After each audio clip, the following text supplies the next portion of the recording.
The depths of Black Creek. The stench of decay grew stronger as I pushed my boat deeper into Black Creek Swamp. Spanish moss hung like funeral shrouds from twisted cypress trees, their branches reaching like skeletal fingers through the mist.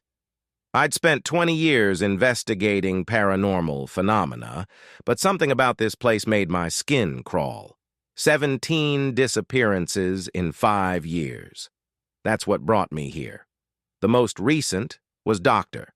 Sarah Johnson, a biologist studying the swamp's unusual ecosystem. They found her equipment scattered across a small island, her journal entries growing increasingly erratic before they stopped altogether. The water, it's watching me. Voices in the mist. They sound like children. Something moved beneath my boat today. It was massive. They're coming for me. God help me. They're coming. Local authorities blamed it on gators or exposure, but I'd interviewed enough witnesses to know better. They all described the same phenomena. Ghostly lights dancing above the water, voices calling their names, and dark shapes moving just beneath the surface. The sun was setting now, painting the sky in shades of blood and bruise. I should have made camp hours ago, but something kept drawing me deeper into the swamp. The GPS had stopped working miles back, and my compass needle spun wildly in its housing. A splash to my left made me jump.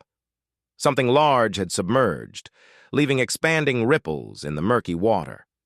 My flashlight beam caught a glimpse of scaled flesh, too large to be an alligator. The water around my boat began to churn. That's when I heard it, a child's laughter, echoing across the water. Through the mist, I saw a pale figure standing on a distant cypress knee, a little girl in a white dress, her skin bluish and waterlogged. She raised a finger to her lips, then pointed behind me. I turned, slowly, my heart hammering against my ribs. A face emerged from the fog. Dr. Johnson's face, but wrong. Her eyes were milky white, skin mottled green and gray. Tendrils of something dark writhed around her like living shadows. "We've been waiting for you," she whispered, her voice gurgling like drowning lungs. "The swamp has been so hungry." More figures emerged from the mist. I recognized them from missing persons reports. The Henderson family, the college students from last summer, the local fishermen who'd vanished in '89. All changed, all wrong. Their bodies were twisted amalgamations of human and something else. Scales, fins, too many teeth. I tried to start the boat's motor, but it sputtered and died. The water around me had turned black as ink, thick as oil. Something wrapped around my ankle, cold, strong, pulling. I grabbed my camera, determined to document whatever was about to happen. The thing that wore Sarah Johnson's face smiled, revealing rows of needle-sharp teeth.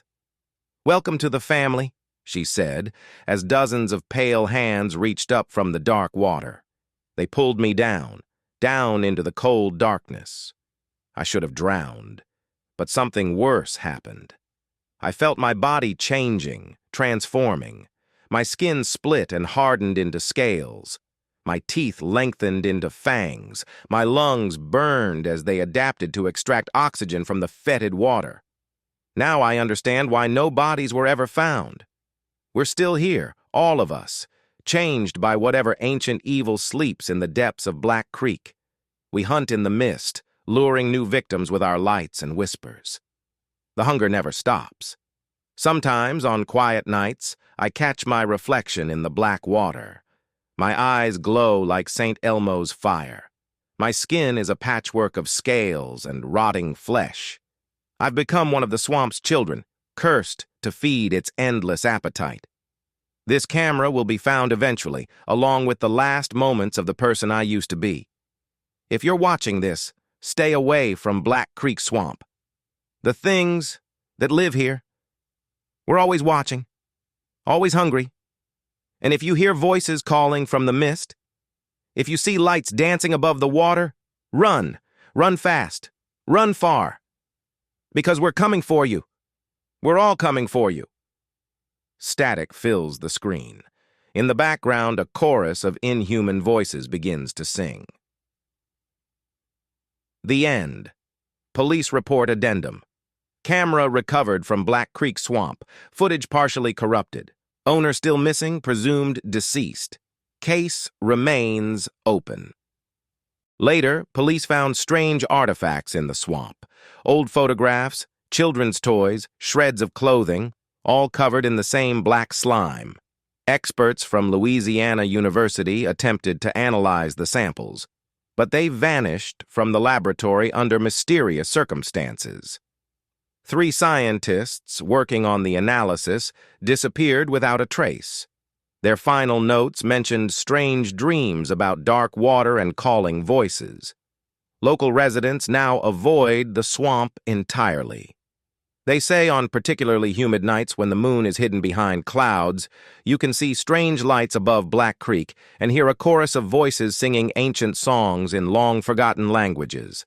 And those few who dare approach the shore swear they've seen faces in the water. Faces of the missing, but distorted and inhuman, with eyes glowing an eerie blue. Some believe the swamp was never meant for human eyes, that it's a gateway to something older than time itself.